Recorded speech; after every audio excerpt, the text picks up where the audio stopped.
ये आकाशवाणी रायपुर है। प्रादेशिक समाचार बुलेटिन के साथ मैं शुभ्रा भट्टाचार्य।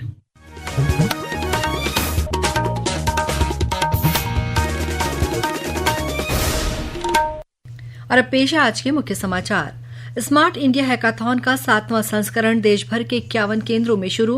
प्रधानमंत्री नरेंद्र मोदी ने कहा कि आज के युवा देश के सामने मौजूद चुनौतियों का दे रहे हैं व्यावहारिक समाधान। प्रदेश के अनुसूचित जनजाति वर्ग के युवाओं को पुलिस भर्ती के लिए निर्धारित शारीरिक मापदंड में एक बार के लिए छूट प्रदान की जाएगी। राज्य मंत्रिपरिषद ने लिया निर्णय। राष्ट्रपति ने आज नई दिल्ली में आयोजित समारोह में धमतरी जिले की हरदी भाटा ग्राम पंचायत को राष्ट्रीय पुरस्कार से किया सम्मानित। और प्रदेश के अपंजीकृत निर्माण श्रमिकों की कार्यस्थल पर दुर्घटना से मृत्यु होने पर उनके आश्रितों को 1 लाख रुपए की सहायता राशि दी जाएगी। अब समाचार विस्तार से। स्मार्ट इंडिया हैकाथॉन के 7वें संस्करण का ग्रैंड फिनाले आज देश भर के 51 केंद्रों में शुरू हो गया है। प्रधानमंत्री नरेंद्र मोदी ने आज हैकाथॉन में भाग ले रहे युवाओं से वर्चुअल माध्यम से संवाद करते हुए कहा कि देश की मौजूदा पीढ़ी देश के सामने मौजूद चुनौतियों का समाधान देने के लिए दिन रात एक कर रही है। मुझे खुशी है कि देश की नौजवान पीढ़ी देश के सामने मौजूदा चुनौतियों के सॉल्यूशन देने के लिए दिन रात एक कर रही है। पहले जो हैकाथॉन्स हुए उनसे मिले सॉल्यूशंस बहुत कारगर रहे हैं। हैकाथॉन्स में शामिल कितने ही स्टूडेंट्स ने अपने स्टार्टअप भी शुरू किए हैं। स्मार्ट इंडिया हैकाथॉन के इस ग्रैंड फिनाले का मुझे बहुत इंतजार था। आप सभी से मेरी अपेक्षाएं भी बहुत होती हैं। आप सभी युवा इनोवेटर्स के पास 21वीं सदी के भारत को देखने का नजरिया कुछ अलग है और इसलिए आपके सॉल्यूशंस भी अलग होते हैं। इसलिए जब आपको नए चैलेंजेस मिलते हैं तो आप उनके नए और अनोखे समाधान खोजकर दिखाते हैं। आपने कभी निराश नहीं किया, हमेशा मेरा विश्वास और बढ़ाया है। इससे पहले केंद्रीय शिक्षा मंत्री धर्मेंद्र प्रधान ने हैकाथॉन का वर्चुअल उद्घाटन किया। समारोह को संबोधित करते हुए श्री प्रधान ने नवाचार के माध्यम से वैश्विक चुनौतियों का सामना करने में भारत की बढ़ती भूमिका पर जोर दिया।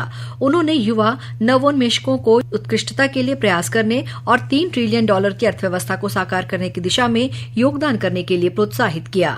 छत्तीसगढ़ के बिलासपुर के गुरु घासीदास केंद्रीय विश्वविद्यालय, रायपुर के एमईटी विश्वविद्यालय, भिलाई के रूंगटा कॉलेज और दुर्ग जिले के भिलाई इंस्टीट्यूट ऑफ टेक्नोलॉजी में भी स्मार्ट इंडिया हैकाथॉन का आयोजन किया जा रहा है। रायपुर के एमईटी विश्वविद्यालय में आयोजित कार्यक्रम में मुख्य अतिथि के रूप में राष्ट्रीय और राज्य सूचना विज्ञान विभाग के उप महानिदेशक TN सिंह शामिल हुए। उन्होंने हैकाथॉन में भाग ले रहे प्रतिभागियों को सरकारी और निजी क्षेत्र की चुनौतियों के लिए अभिनव समाधान विकसित करने के लिए प्रेरित किया। वहीं एमईटी विश्वविद्यालय के कुलपति प्रोफेसर पीयूष कांत पांडे ने प्रतिभागियों से प्रभावशाली विचारों का प्रस्ताव देने का आह्वान किया। राज्य सरकार ने प्रदेश के अनुसूचित जनजाति वर्ग के युवाओं को पुलिस भर्ती के लिए निर्धारित शारीरिक मापदंड में एक बार के लिए छूट प्रदान करने का निर्णय लिया है। ये फैसला आज मुख्यमंत्री विष्णुदेव साय की अध्यक्षता में मंत्रालय में हुई राज्य मंत्रिमंडल की बैठक में लिया गया। उप मुख्यमंत्री अरुण साव ने बैठक में लिए गए निर्णयों की जानकारी दी। आज राज्य कैबिनेट की बैठक मुख्यमंत्री विष्णुदेव साय जी की अध्यक्षता में संपन्न हुई, जिसमें अनेक महत्वपूर्ण निर्णय लिए गए। मंत्रिपरिषद के द्वारा द्वितीय अनुपूरक अनुमान वर्ष 2024-25 का विधानसभा में उपस्थापन के लिए छत्तीसगढ़ विनियोग विधेयक 2024 के प्रारूप का अनुमोदन किया गया। मंत्रिपरिषद ने प्रदेश में अनुसूचित जनजाति वर्ग के युवाओं के छत्तीसगढ़ पुलिस में भर्ती के लिए ऊंचाई और सीना के निर्धारित मापदंड में एक बार के लिए छूट प्रदान करने का निर्णय लिया गया।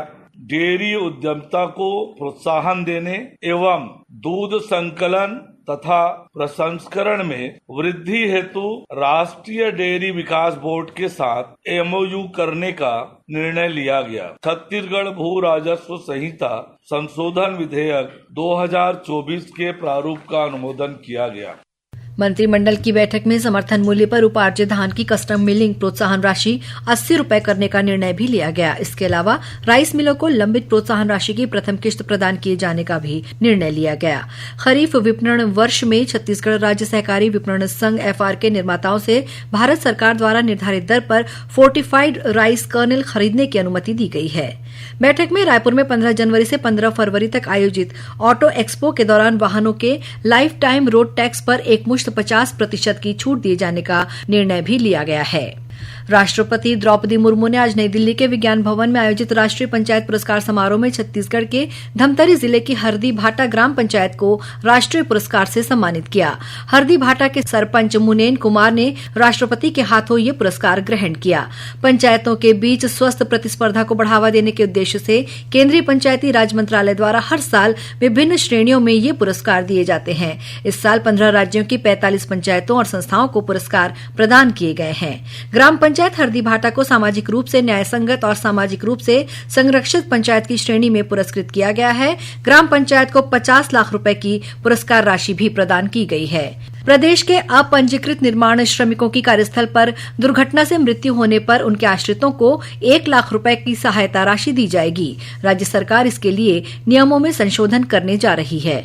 वर्तमान में यदि कोई श्रमिक छत्तीसगढ़ भवन और अन्य सन्निर्माण कर्मकार कल्याण मंडल के अंतर्गत पंजीकृत नहीं है तो उसकी कार्यस्थल पर मृत्यु होने पर उसके आश्रितों को किसी तरह की आर्थिक सहायता राशि नहीं मिल पाती थी। इस परेशानी को देखते हुए श्रम मंत्री लखनलाल देवांगन के निर्देश पर विभाग मुख्यमंत्री निर्माण श्रमिक मृत्यु और दिव्यांग सहायता योजना की अधिसूचना में आंशिक संशोधन करने जा रहा है।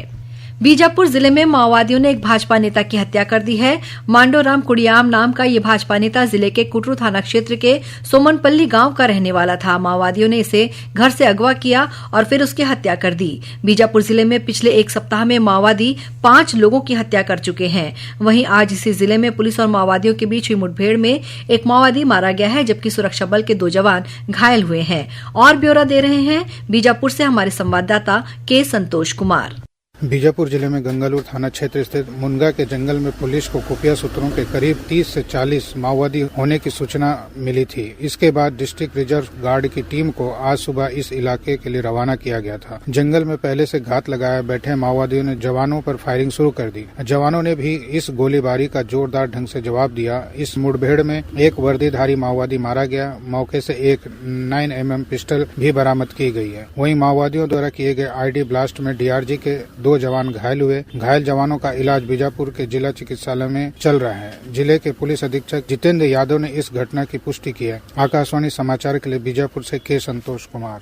केंद्रीय आवासन और शहरी कार्य राज्य मंत्री तोखन साहू ने कल नई दिल्ली में आयोजित छत्तीसगढ़ भाजपा के संसदीय दल की बैठक में हिस्सा लिया। बैठक में संगठन महापर्व और समग्र विकास को लेकर चर्चा हुई। बैठक में राष्ट्रीय सह संगठन मंत्री शिव प्रकाश, क्षेत्रीय महासचिव अजय जामवाल और प्रदेश संगठन महामंत्री पवन साय उपस्थित थे। इस बैठक में छत्तीसगढ़ के सभी भाजपा सांसद शामिल हुए।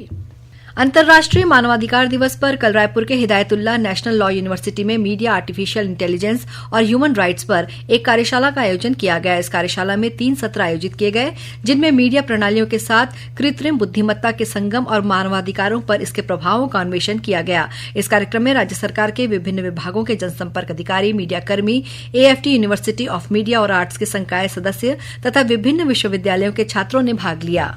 एंटी नारकोटिक्स टास्क फोर्स की टीम ने महासमुंद जिले में गांजा तस्करी के आरोप में 2 अंतर्राज्यीय तस्करों को गिरफ्तार किया है। उनके पास से 144 किलो गांजा बरामद किया गया है, जिसकी कीमत करीब 21,60,000 रुपए बताई गई है।